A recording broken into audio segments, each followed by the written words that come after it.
Monday, big news in the pastor's wife case. Big news on this Monday. Been busy getting ready for the show. This stuff was breaking earlier today. This is big.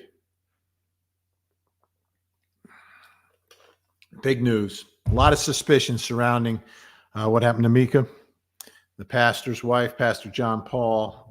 What's his name? John Paul Miller? Is that his name? Pastor John Paul Miller. Wife was found dead in the Lum River State Park? Never been there. 70 miles away. But there were a lot of things going on in her life that it could go one way or the other. But here you're talking about the medical examiner report. In my history at Court TV, it is rare that a prosecutor will go against what the medical examiner has said. I've seen it once or twice, where a prosecutor had a completely different theory than their own medical examiner did about what happened. And I saw a prosecutor actually be successful in that case. Or the ME. The ME was saying one thing, but the prosecutor said, no, the evidence is telling me something else. But here the medical examiner report is in. And let me adjust my camera just a little bit. There we go.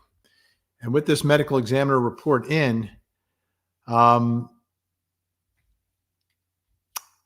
self-inflicted is what the medical examiner is saying.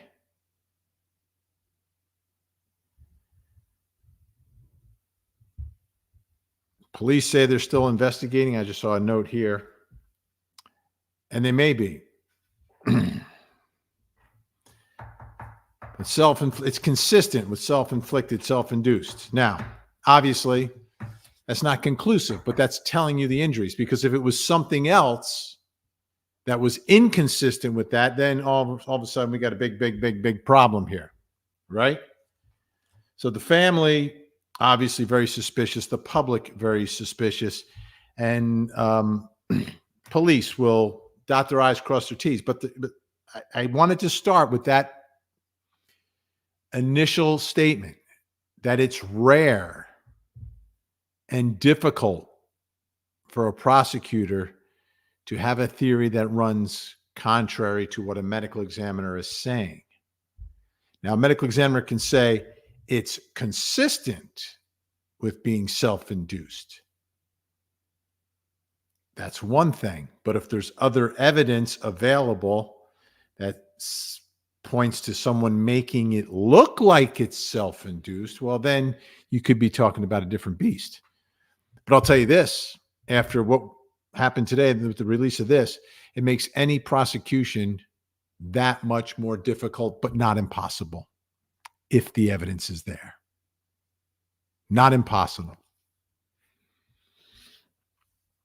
So great to see everyone on this Monday. The pastor has apparently been relieved of his duties. So I guess he's gone from that church, is my understanding, that the pastor's been relieved of his duties. And at this point, as the investigation continues, there were suspicions, right? A lot of people were wondering, hey, would the wound be in the back of the head, inconsistent with self-induced? That's not the case. They're saying it is consistent with that. So while it tells us something, it doesn't tell the whole picture. There's always more investigating to do. But this is now a major hurdle. If this is a big if. I mean, medical examiner may have it be consistent with something that it actually is. And if that's the case, hopefully the evidence will prove that out. But if the evidence is proving something else, Then we got to hold the presses here. But know this, again, know this. With this opinion by the medical examiner, you've taken any prosecution of anyone and made it infinitely more difficult, because you know the way this is going to play out in a courtroom when the medical examiner gets on the stand. So, not sure how it's going to end up.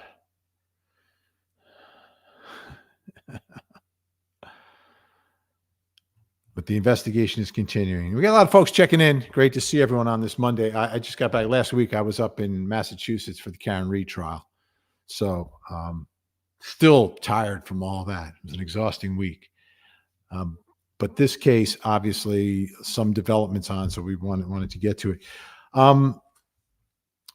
So there's an image of her, and I believe this is it from her last Facebook post.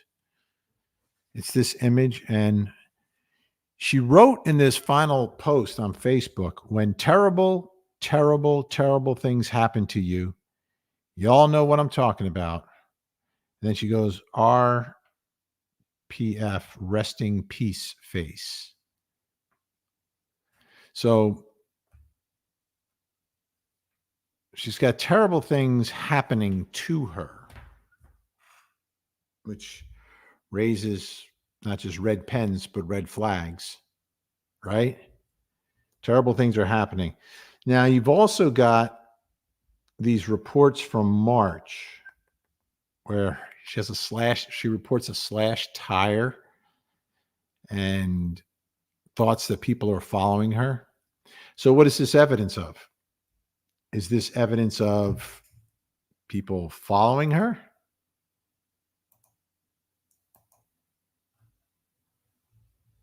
Or is this evidence of some form of mental issues that are going on? Right? Hey, Danielle, missed you, Vinny and the Politans. Yeah, Vinny and the Politans as opposed to Vinny and the Tangents today. Yeah. Thank you, Danielle. It was tiring, busy, long, long days in Massachusetts covering that case.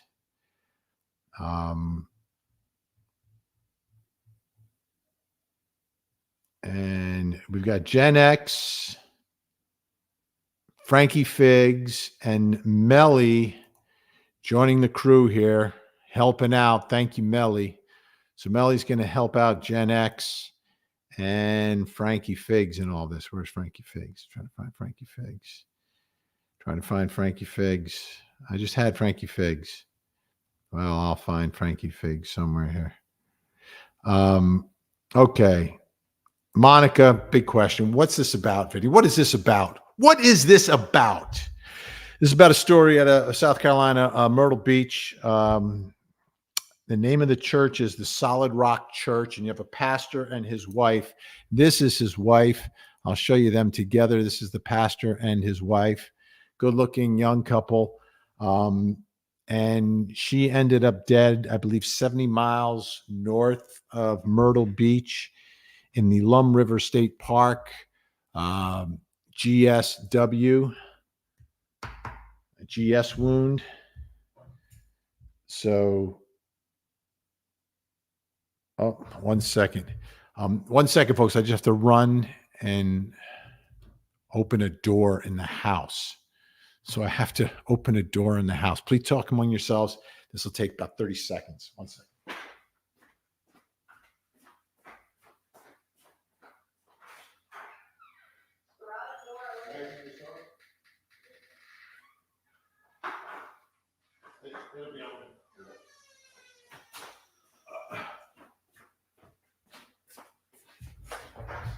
I'm back and there's more people watching, so it's better when I leave. All right. Anyway, a GS wound that she suffered from.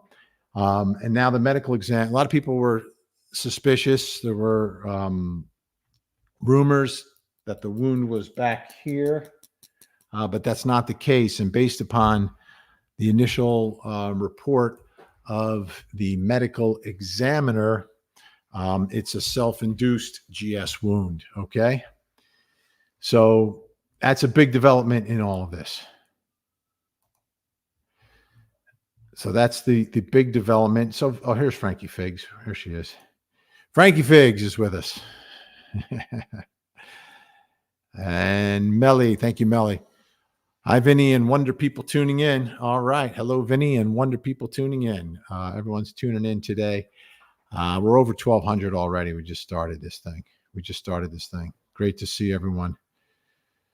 Let's see. So Anne is looking for a link to read the story. If someone could post a link to the story in there for Anna or for Anne. There's not a ton of information. There was an ominous final Facebook post where she said, when terrible, terrible, terrible things happen to you, y'all know what I'm talking about.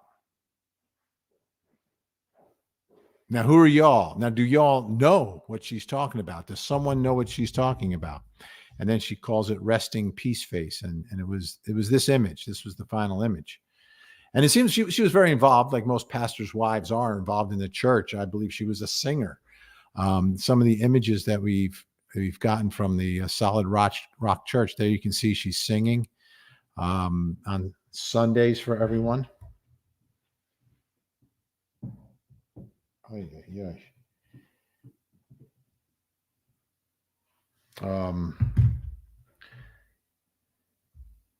I am just, I'm getting ready for my show at 8:00, so I get text messages and stuff. And I just have to make sure there's things that I don't have to necessarily respond to. So from time to time when I'm distracted, it's because I have a show on Court TV every night at 8:00.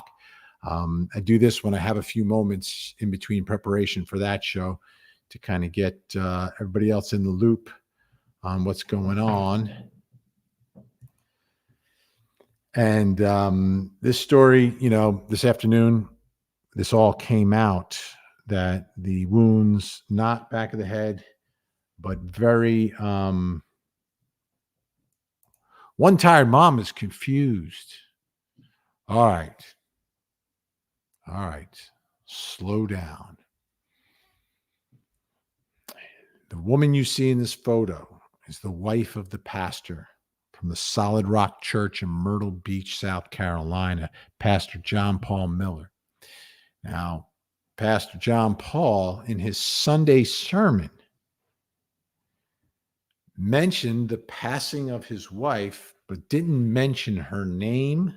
Everyone thought it was a little strange, the way all of this was mentioned.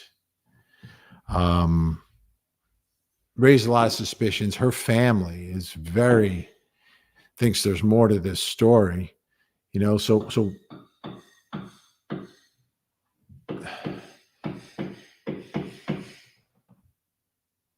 oh, look at this. I like this. Seems peculiar. Yeah, it's peculiar. And I think the investigation really is going to focus on what's going on in this home. What are the terrible, terrible, terrible things that are happening? This happened April 27th, right? You've got in March 11th, she is making a police report about slashed tires and people following her. Okay. Yeah, you know what? I think I'm going to try to find. We've got a lot of good comments coming in here, and I've got to get to them. I've got to get to them. I'm behind the current. There we go.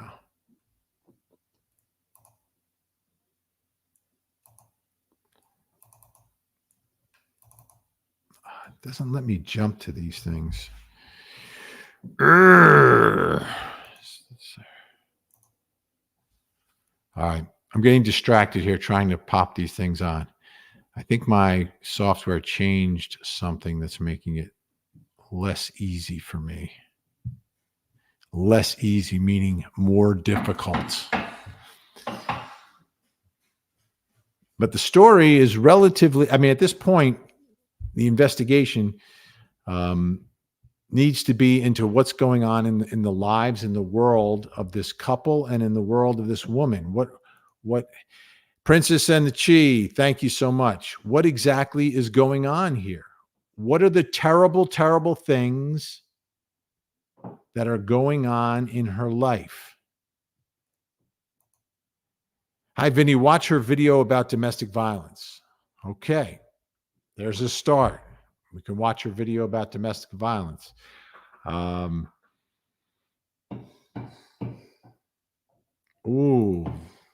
Michelle L. Allegedly, he was 28, married with kids. Mika was only 14 when they got involved.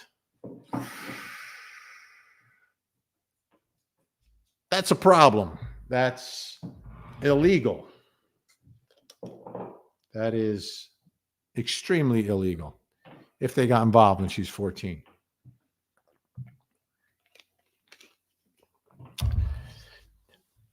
Now, from there, the question becomes, okay, there's a little bit of a history here. So what does this history mean, and how does it apply to what happened on April 27th? Right? Now, keep this in mind. If it's self-induced, right? Some of the same evidence that could go one way could be consistent with the other way, because someone is so distraught, beaten down, self-esteem, all of those things can lead someone down one path. You don't feel like you have an escape, or it could lead very well to the other path. And I think once the investigation to these days, right? Digital footprint. Where is everyone? Where are they going? What are their statements? Are their statements consistent with where they are and what they say they're doing? Are there inconsistencies somewhere? Are there lies somewhere? Is someone shading the truth, right? Is there anything that's happening that is suspicious other than this very potentially checkered past? All right. Is there domestic violence in the family? Is there evidence of it? If there's evidence of domestic violence, then obviously you need to continue that investigation. But that could also lead to the result of it being self-induced. Depending upon the level of mental and psychological control someone has. So that's why now the physical evidence becomes so important. And that's why today's finding is so significant, because it's not it's consistent with self-induced. If the wound wasn't, and the wound was in a peculiar place that's not normally seen in cases of self-infliction, then yes, okay. Now you've really gathered some steam here. But that's not the case. But it's not the end of the investigation. But it's a slow beginning. It's a very slow beginning. And it will be more difficult to get to where they want to get. Okay. Now he gets girlfriend, money, attorney's fees, keeps all assets, secrets not out, family needs to get civil estate set up, forensic experts, ASAP. A lot of information there. Now he gets girlfriend, gets the money, life insurance, attorney's fees stop, keeps all his assets, and secrets not out. Family needs to get civil estate counsel, forensics experts, ASAP.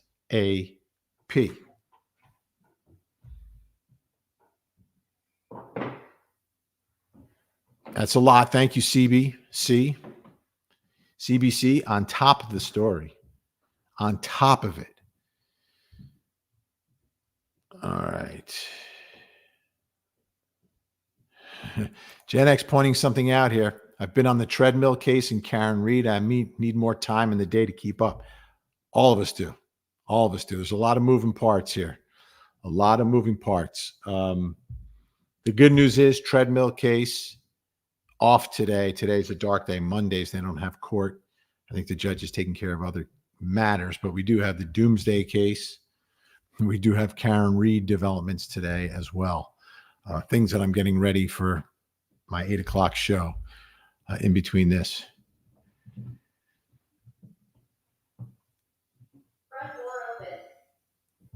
All right. So Lynn M., his first wife, has said things about his abuse and control. I believe I heard. Right? So there's a history, and there's someone who knows some of that history. Now, anytime you hear something from an ex, I look at it two ways. One, okay, is there some bitterness? Right? Yes, potentially. But also they're an ex for a reason, right? They got out for a reason. Sometimes people just don't get along, but sometimes there's a reason to get away, that you don't want to be with that person. All right.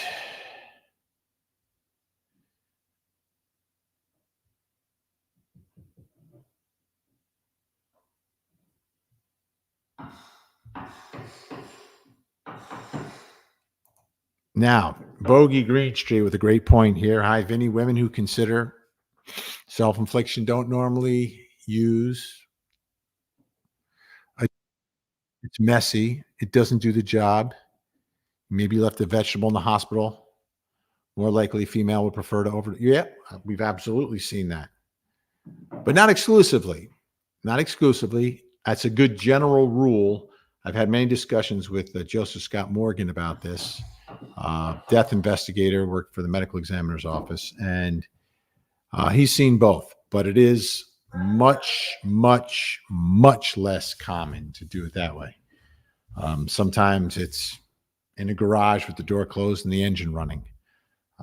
Pills, sleeping pills, things like that. Very, very, very common. But thank you, Bogey. All right. Let's see what else we got. Another one from Bogey. Her autopsy would show how long she has been without her antidepressants in her system. Although even one day without my antidepressants, I am doomed. Yeah, the toxicology should show all that. Should show how much is in there. You match that up with what the normal doses are, and you can come to some conclusion as to what's going on there. I come back to that Facebook post, though. When terrible, terrible, terrible things happen to you, you all know what I'm talking about. Who are the y'all? Who are the y'all? Are the people that know what's going on in her life? If so, please speak up, right? Need them to speak up. Need them to speak up. So, yeah, this story is absolutely tragic. But this isn't the Emmys report is never. Sometimes it confirms what investigators have already believed they found. In other cases, it's the beginning of the investigation. It's like, okay, we have that, but what else? What else is going on here? What else do we have? Because just because it's consistent with being self-induced, that's not conclusive. It's a great reasonable doubt argument if someone gets charged for this, because they're almost setting it up, right? They're setting up the scene to make it look like one thing when it is something else, which is what the allegation is in the Karen Reed trial, that it's police that are doing it.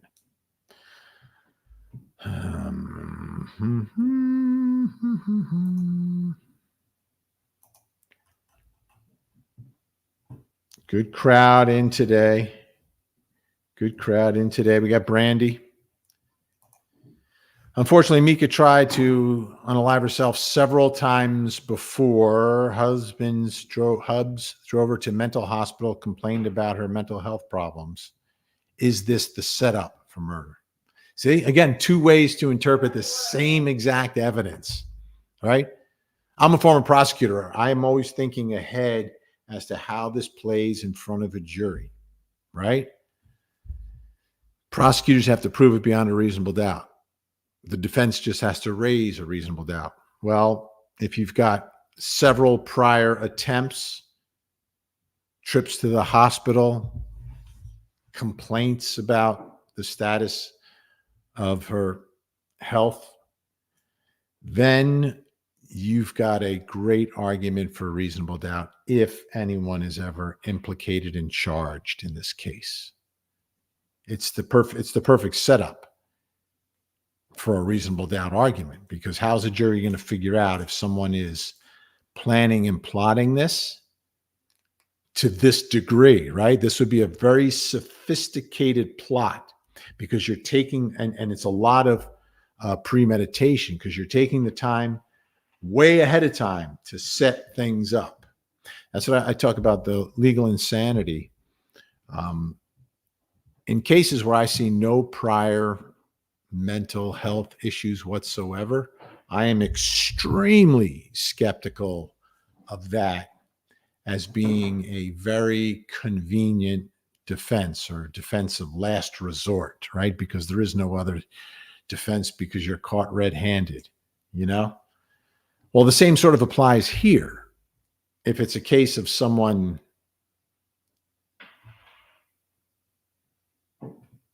doing it to themselves and there's no history of any problems, then you're much more skeptical of that conclusion. But if there is a history, it makes it more plausible.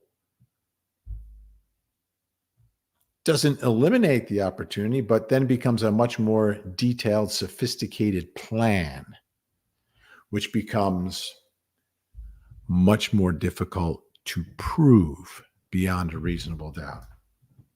If you don't have some sort of smoking gun, computer evidence of a search, research, a purchase of something, communications with a third party, if there's not something else going on there. In this case, you've got to place the so-called perpetrator near that area where she's found. Someone has to be placed near there. That's the real start of the investigation. You know, we can look at what's going on in the relationship, everything else, but that sort of can go in two directions. You know, the bottom line is you want a suspect, you believe this might be criminal in nature, then you've got to figure out who's there, who had the opportunity, right? Motive, opportunity comes back to motive, opportunity. Motive, yeah, you look into the lives, there's likely a reason why someone might benefit from all of this. But then from there, is there the opportunity to do it? That's where I always come back to my timelines. I love putting together timelines on my show, because to me, it makes things very clear, and in a way to organize my thoughts and organize the evidence. Okay, knowledge is power. VP, in Mika's own video, she talks about being made to take illegal drugs and makes some faces, gestures after she says it. JPM said the only drugs that worked for her were hard to get. He drugged her. Okay, so how does that get us to the next part of this, right? The next part of this. So it seems that there's some level of problems, drama, history in the relationship. So now you want to prove it. You want to prove some of this conduct. You got to put them there. You got to get them there. or at least have the opportunity to get there, right? With Jodi Arias, a big part of the evidence was she had a cell phone and it was being tracked. Her location was being tracked. And then all of a sudden it goes dark. And then finally it's turned back on. And the whole time that it's turned dark is the time that she's at Travis Alexander's house committing the crime.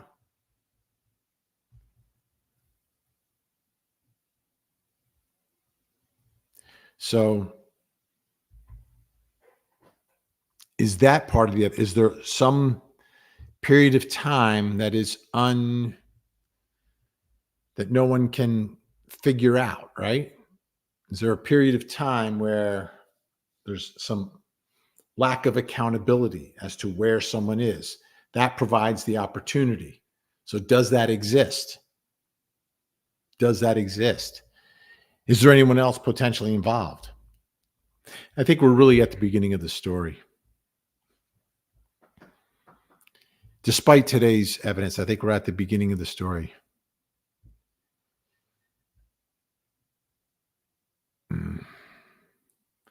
We've got more breaking news from CBC. If he uses mental health as a defense, that will show premeditation. Wonder what mortality tables for two spouses not to be alive at that age. Yeah, exactly. Well, using mental health it's a different mental health defense, though. The mental health defense would be her mental health, not his, right? And that's what the defense would be. If there's any traceable history of her having issues, then that's going to be the focus and the centerpiece of their case, if there are ever charges. Vinny, you should hear some of his talks to the church about her. Unbelievable. I've never heard of such a thing before. He's a total evil thing, in my opinion. Thank you, Lynn. By the way, he's been relieved, right? So he's gone now. And I don't know how, not hearing great things about him. Hi, Vinny. Apparently she had friends who were posting some interesting things on Reddit, wondering what is actually true. Reddit, a lot of stuff comes out on Reddit. And I think it's a breeding ground for inside information and tips. And obviously there can always be disinformation in there, right? Someone pretending to be someone and just poisoning everything. But always pay attention. Always pay attention to the buzz, right? Because sometimes people want to get information out there, but they don't want to be very, very public about it. So that happens. Over 2,000 on a Monday after I was gone last week. Amazing.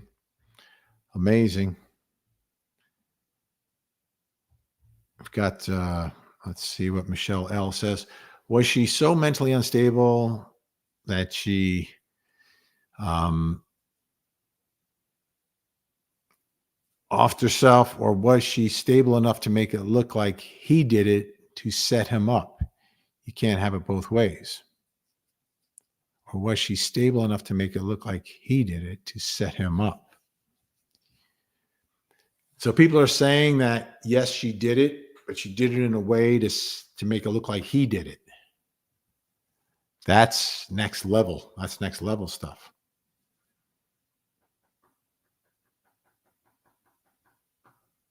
Or did he just do it in a way that makes it look like he did it because he did it? I guess that's the other possibility.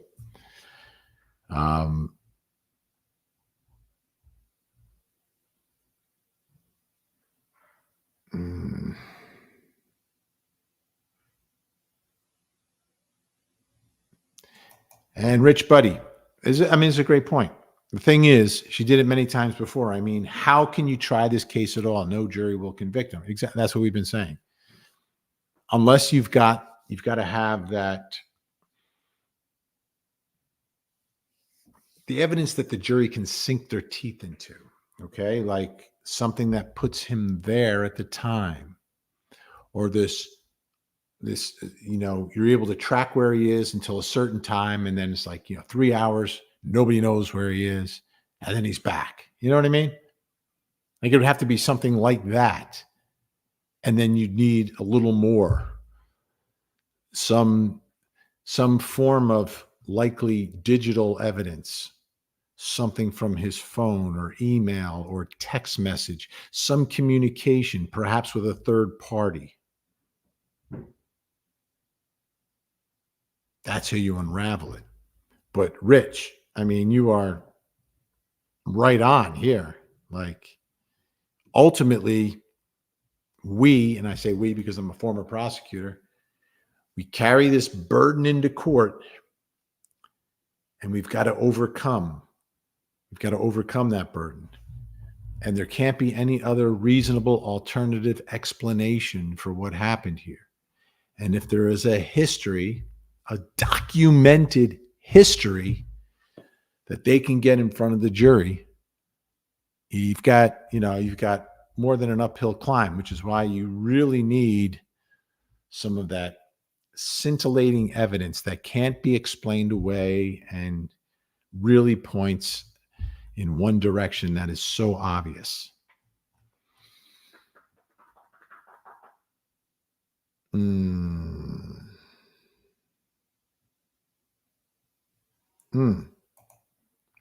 Interesting. Gail D says she wasn't in that mindset. She just got a new job and had been baptized. Yeah, that'd be an unusual time to do it.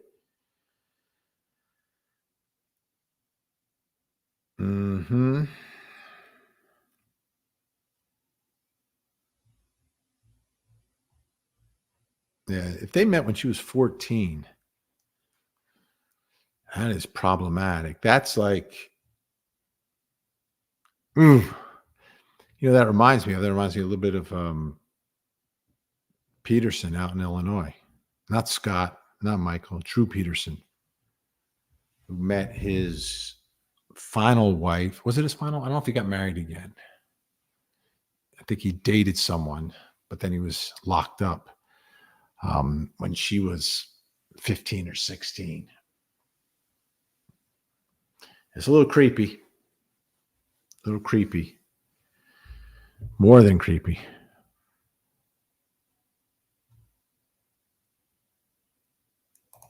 And Lindsay, that's Jeremy. Drew Peterson is correct. Says, yep, Stacy. Yeah. Stacy went missing. Yeah, she may have been in a very difficult spot. But this is the picture, the final Facebook post, right? When terrible, terrible, terrible things happen to you, I'm talking about. RPF, resting peace face. What are we talking about here? What are we talking about? What are the terrible, terrible things? Who knows about them? And who's slashing her tire? Why is her tire being slashed on March 11th? What is that? One of those movies, right? Have you seen these movies where the husband, it's usually the husband that does it, of course, starts doing all these things to make the wife thinks like she's losing her mind, right? I've seen that movie. It's probably on Lifetime. It's probably really good too. But I've seen that, I think, more than once in a plot where the husband is doing things to have the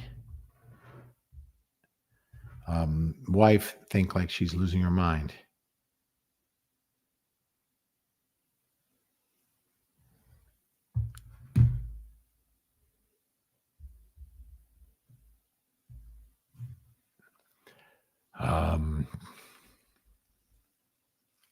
Could that be happening?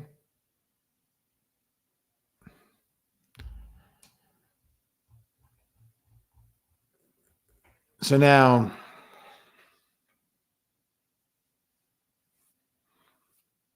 you look at the pastor, the actions before and after. You look at how quickly he rebounds from this.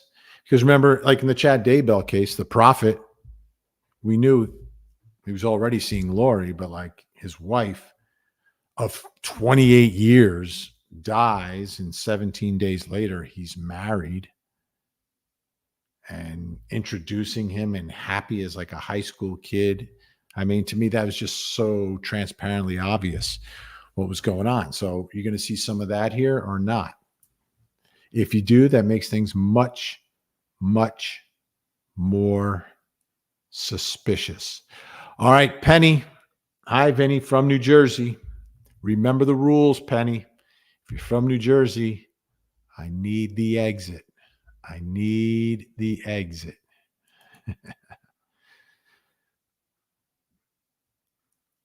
And here's a Giselle CD. I wonder if she had a mental illness. He was the one admitting her in the mental health facilities. Maybe he was making her believe that she had mental illness. That's the plot I'm talking about. I've seen it more than once in the movies. I don't think I've ever seen it in a trial on court TV. Now, sometimes those memories, they get mixed up. Like, am I remembering a trial I covered, or was that an episode of Law and Order? Or was it both? That happens. This is, I think, what a lot of people will talk about and wonder about.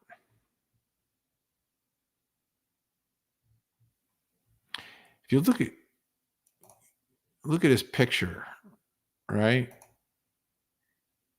There they are together, posing, matching outfits. He's got a little like pink on. She's got a little pink in her outfit. Seem very happy. Right? But are they? Obviously not. Obviously not.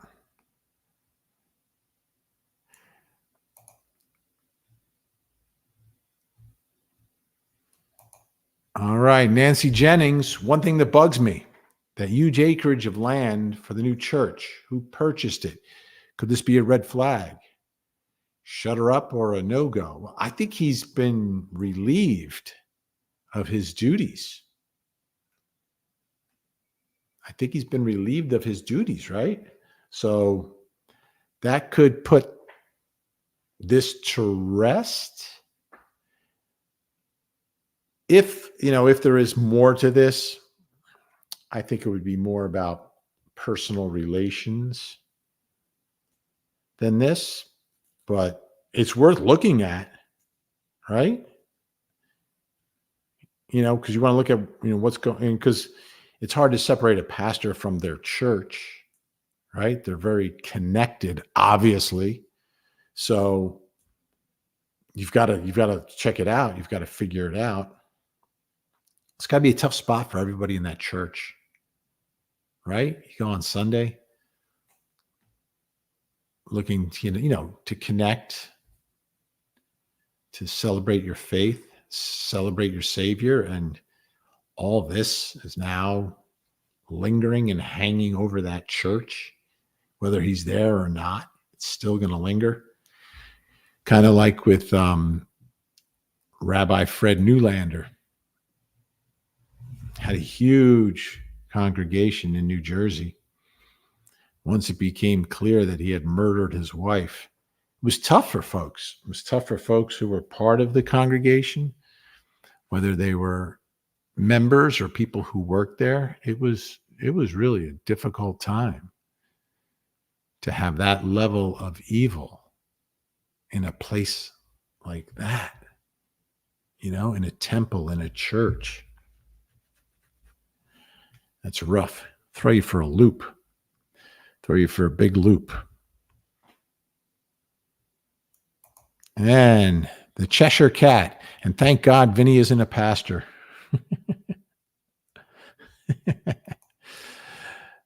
Sorry. It's okay. You can be late. Great to see you, Michelle. Drew Gambino, New Jersey. The exit by the chemical plant. All right. Which one, Mr. Gambino?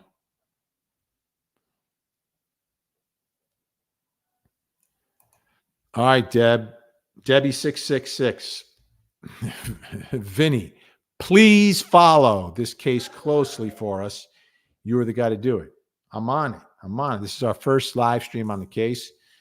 After the ME report released that the wounds, the GS wound, consistent with self-inflicted. Gen X Granny, closing arguments tonight, 8 o'clock. Yes. Tonight we'll have the latest in the Karen Reed trial. I just came back from Massachusetts, happening up there in Dedham. Some interesting developments there we'll talk about. Also going to talk about the Doomsday Bell trial, the Prophet, Lori's niece and her husband taking the stand today. So we'll hear all about castings, all about the castings that were being done. I can't believe right now, Court TV, I'm covering 2 trials with castings, the Doomsday Bells, right?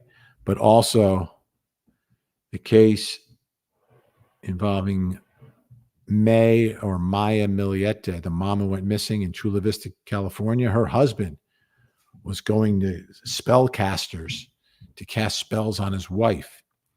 He wanted her legs broken so she couldn't leave the house, so she couldn't see anyone else, and would be home for him. She was leaving him.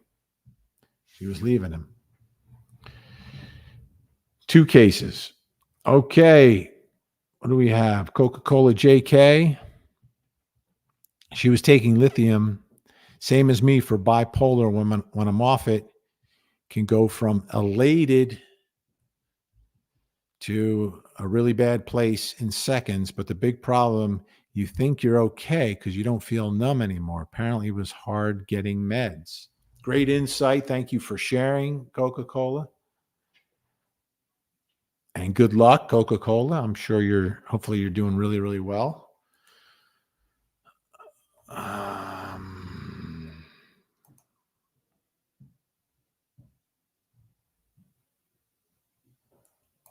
Here you go. Oh, wait. Late but here. Melissa, what is the big news? The medical examiner took a look at the GS wound, consistent with self-induced. A lot of people suspected it was in the back of the head, which would be inconsistent. Not the case. That's the big news.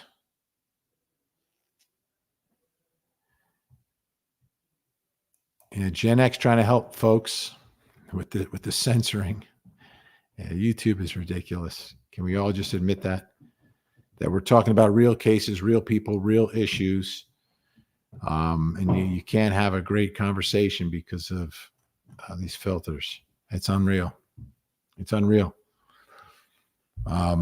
This is I do this on television. I can't believe that broadcast television, you are permitted to do more when you're covering news and stories and investigations and crimes than the internet, right? These internet providers, YouTube, Facebook, all of them, they are so it's really sad because you try to have conversations about important things. I posted something. There was someone who was wanted for a crime, and I reposted. It was a post that was put out by the police in New York. Be on the lookout for this guy. We're looking for him. I posted, and they whoosh, shut me down for like a year. And I was just trying to get the word out about someone, and there's no one you can talk to at these social media companies. So that's why everyone's got to tiptoe around the tulips when we talk about this stuff. But I think we all figure out a way around it. Oh, we have Joyce Reed Schneider. Hi, Vinny, Mr. Beautiful Blue Eyes. Hee. Thank you, Joyce.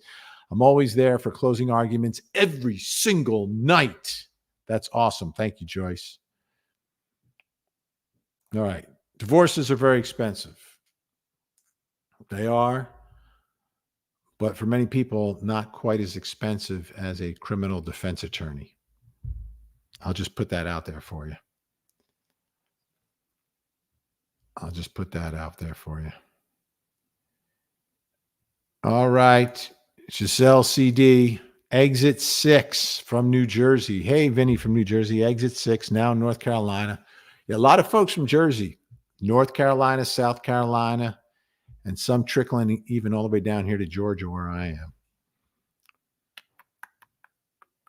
Mm-mm.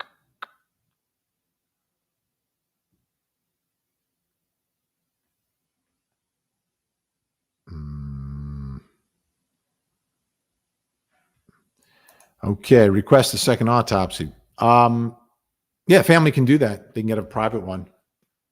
You're allowed to do that. There's nothing that's going to stop you from doing it. So as long as they release the body, which they may have done already. Some cases they don't, but yeah, you can have it done. You definitely can have it done. It wouldn't be the first time. Katrina, the cursey words are the best words sometimes. And it's not even like cursey words. It's like talking about things that actually happened, real issues, things that are talked about in courtrooms day in and day out, things that are talked about on the nightly news. You cannot talk about on social media without, filtering yourself and coming up with creative ways to talk about them.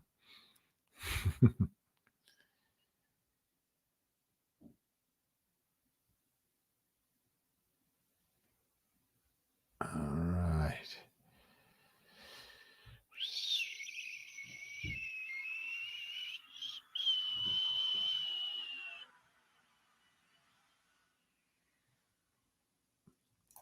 Jersey Jen, exit 35 off the turnpike, but I've not been back in years. You got to go back to the old neighborhood, right? You got to go back. Go back. There you go. All right. Elizabeth, love to see Vinny tip top through the tulips. What was that? Tiny Tim, right? Tiny Tim sang that song. And Maureen, who we met in Dedham. I wish you were still doing closing arguments in Dedham. It was such a fun week. Now it's back to TV, but still loving court TV. Well, Maureen, trial's not over. It's 8 weeks. We should be able to make our way back up there as long as everything else going on permits it to happen. But yeah, thanks, Maureen. Great to see you. We had a good time up there in Dedham, meeting a lot of folks. It was nice. We tried to get word out to the locals, people that were following the case, people who weren't necessarily following the case. But whenever I do the show on the road now, it's like a new thing. We're trying to find like local places to do it. Because my show's at 8:00. The courthouse is shut down. It's kind of empty. It's outside. You can get rain. So we've been trying to get into some of the communities. When we were in North Carolina, we went down to Fat Jack's down in South Carolina for the Low Country trial, Murdoch. This past trip, we were at Blue Ribbon Barbecue. Then we went to Dedham House of Pizza. So people are very nice, very welcoming. Great to have everyone there. All right. Let's see.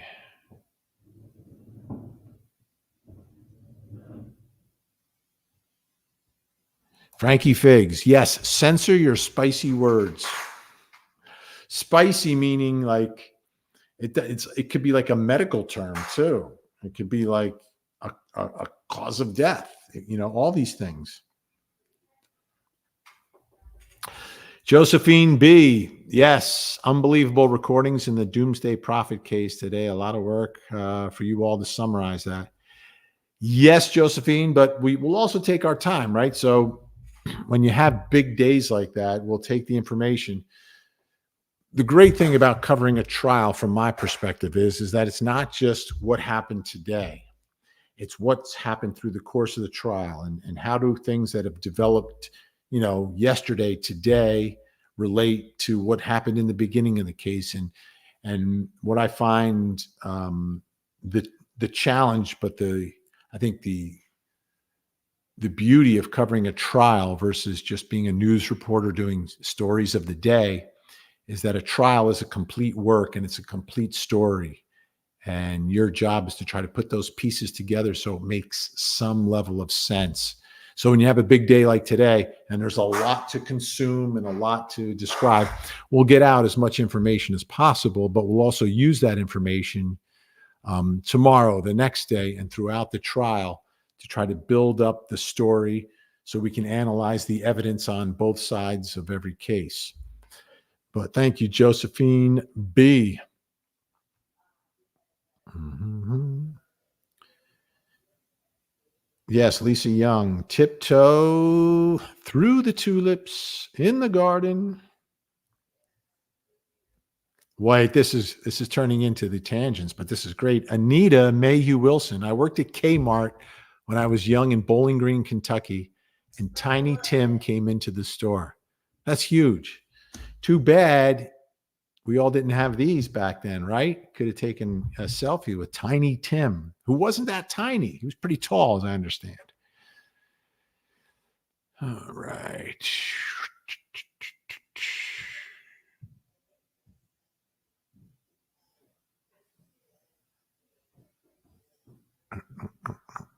All right. I've got a long message here. I'm going to read from Robert. Robert, Vinnie Politan. We need all Darrell and Jennifer. I'm trying to see what this says. 1 second. We need all Darnell and Jennifer at 9 p.m.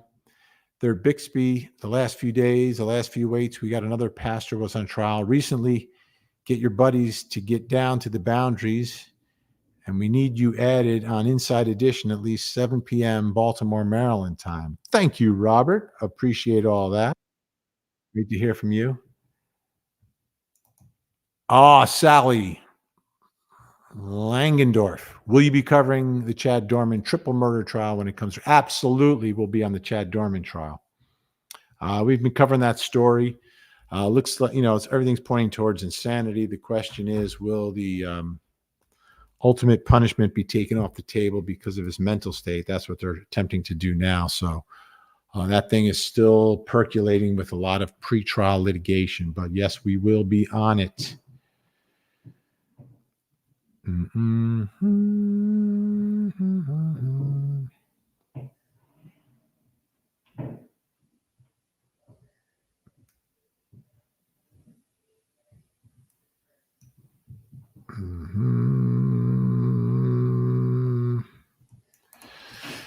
And Janice McDowell, I love this chilled out Vinny on your podcast. Yeah, chilled out.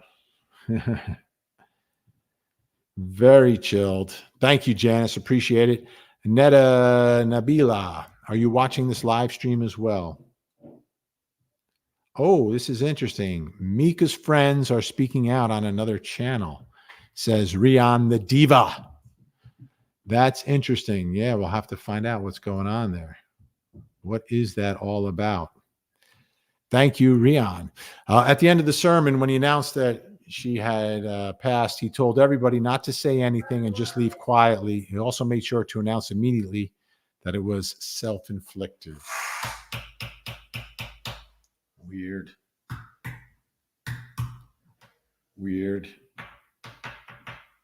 Yeah. When something like when you have that reaction, like something's just not right, it's because it's just not right. And it's a problem. It's a problem. I find it very awkward as well. It seemed like it doesn't make sense. Like it's a footnote. It's a footnote. That's a footnote. Like, how could that be a footnote in anyone's life? I don't care what your job is. It does not matter what your job is. That is not a footnote. That's like how George Costanza dealt with it on Seinfeld, and that was a sitcom, right? That's like George Costanza. All right. Michelle Battersby asking, what about the Montgomery sentencing on Thursday? Yeah. The judge has ordered that he be there in person. Remember, he opted out of his trial and the verdict. Like, he wasn't there because he didn't want to get searched. Apparently they're doing some form of a search that wasn't very comfortable. But yeah, he'll have to be there to listen to the impact statements, to listen to the judge. So we'll see how they get him there, right? If someone says, I'm not going, I'm not, what do they do? They carry him in? We'll see how that goes. But yes, we are on it. We are on it. Okay. It's getting about that time, right? It's about that time where I've got to sign off from this to get ready for the show tonight. It's 2 hours live, unscripted true crime, Monday through Friday. Nobody else is doing that on television. No one is doing 2 hours live, unscripted true crime, Monday through Friday, 8 to 10 on Court TV. The only one doing it. Period. End of story. Some people put their toes in it on television. They dip in a little bit. Okay, we'll do a little bit of that, but then we're going to do some politics. And then, we'll do 2 hours every night, live and unscripted. So you don't know what's going to happen. I literally don't know what I'm going to say until I say it. Anita, see you tonight. Thank you, Anita. Darrell Brooks was in court today, too. Very well behaved. Pleaded no contest. Sentencing in August. Yes, Josephine. We are on that as well. We'll show that to everyone tonight. Should be able to. Oh, we have a technical difficulty. Something just fell in the studio. LO12. Seinfeld was such a good show. Absolutely. Dolores, have a great day. Kristen, missed you live again. Kristen, you missed me. Oh, Kristen. Jasmine, thank you, Vinny. Black Widow. Not a Black Widow, but a Black Widow. Good luck on your show. Thank you. Lindsay, thanks to Vinny and, of course, the mods. Vinny and the mods. Gen X, Frankie Figs, Melee. See you at 8, Nicole. Cheryl, see you tonight at 8. Yes. Is that streaming anywhere? Tonight, 8 o'clock live. Yes, you can watch Court TV on your computers if you want. Go to courttv.com and what's on the television streams on your computer. You can also get the Court TV app for your phone. It will stream live on your phone. It's the same show on your computer, on your phone, on your TV. All right. Lawyer Unknown, thank you. Oh, look at that picture. I think we could figure out who you are. Maybe we'll make that into a thing. I'm going to clip your picture. 1 second. I'm going to clip this unknown lawyer and see if we can find out who she is. Oh, yeah, I'm on it. We got a mystery. All right. Good words from Melly. Thank you all for being here. Like and subscribe on your way out. Smash that like button. Follow on Facebook. Follow on X. Why am I blurry? I'm blurry. There we go. All right. By the way, streaming on Facebook, YouTube, of course, Twitch, and X. Soon coming to TikTok, if TikTok still exists. All right, folks. Thank you so much. Have a great night. And please don't forget to hug the kids.